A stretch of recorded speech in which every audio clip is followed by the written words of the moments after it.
I grew up as a child without any art, without any posters on our walls. We didn't have art books.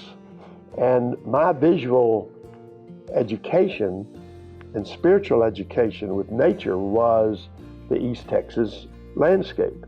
The interesting thing about my work is that there's a consistency in subject matter, entirely predicated on nature. And oddly enough, all predicated on nature that is clearly visible in the creeks and bayous of East Texas. The thing I wanted to try to do with these birds too is give each one his own or her own distinct personality. So even though they're the same species, everyone's different, just like people. So there's a huge difference between the imagined world that I lived in and created, and then the world of reality.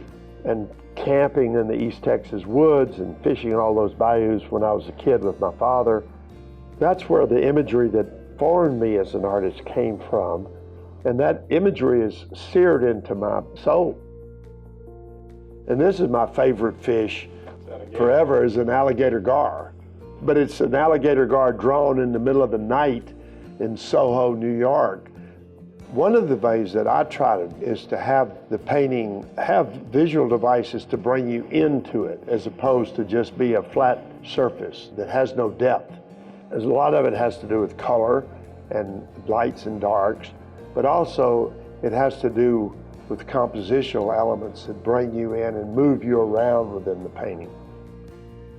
I have such a tremendous connection to this place as an institution and as the genesis of everything I do. Now, I've got to work in museums all over, but to have the concentration here in Beaumont at Lamar is really great to me. College here was like a rich and rewarding experience for me.